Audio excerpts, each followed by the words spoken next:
Good morning, everyone.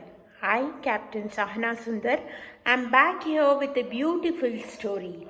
Today, I am going to narrate the story of Jonathan Livingston Seagull by Richard Bach. This is a story of an ambitious and adventurous seagull whose main aim in life is to do something worthwhile and unforgettable and not be an ordinary bird fighting for food and leftovers. Being different from the folk, Jonathan, however, loves practicing airborne acrobatics and testing the limits of his speed and form. He struggles with being different. He is sad to disappoint his parents and he tries to be just another member of the flock. But after he experiences a breakthrough in flight and successfully executes a complicated dive from a height of 5,000 feet, he becomes more determined than ever to devote his life to studying flight. That night, when Jonathan comes back to his flock on the beach, he is called into the center of a council meeting and singled out for shame by the elder girl. He is declared an outcast and is banished to the distant far cliffs.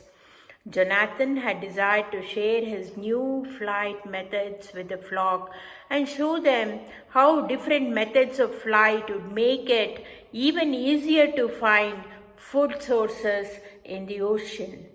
But now, being an outcast, he accepts to be a loner for the rest of his life.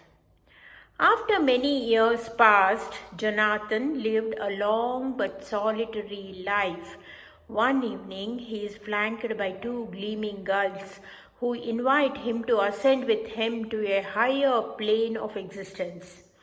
Up in what he believes to be heaven, Jonathan finds that his body gleams in the moonlight too. He is happy that his new body flies more surely than his old body ever did, but realizes he does have some limits. Jonathan undergoes training under an instructor named Sullivan who admires Jonathan's skill, speed, and self-possession and tells Jonathan he is the best pupil he has ever had. As Jonathan learns more and more, he cannot stop thinking about the world he left behind on earth. He longs to return and teach the gulls the truths he has learned in his new realm. After 3 months, Jonathan has amassed a small group of 6 special pupils whom he trains in flight techniques and mental exercises to help them break the chains of their bodies. One day, Jonathan tells his students that the time has come to return to their flock and share their knowledge. His students agree to follow him back to their old shore. Soon hundreds and hundreds of gulls gather every day to listen to Jonathan's musings on the glory of freedom and the rituals, superstitions, and limitations that stand in the way of true freedom. Jonathan is soon rumored to be a divine bird, perhaps even the son of the great gull himself.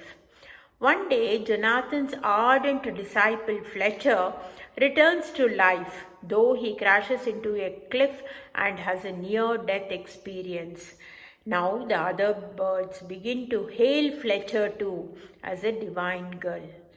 Jonathan tells Fletcher that it is time for him to ascend and leave Fletcher behind to continue his legacy.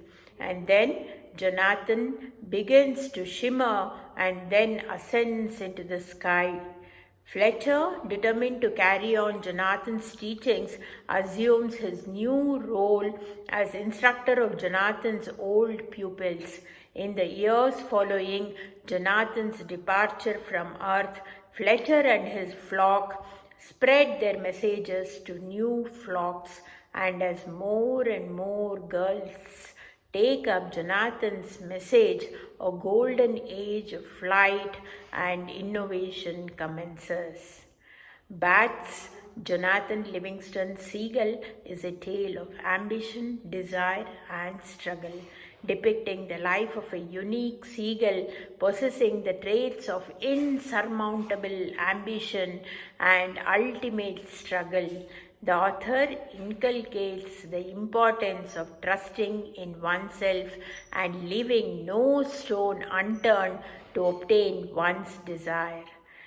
So friends, let us all be Jonathans who desire to achieve more.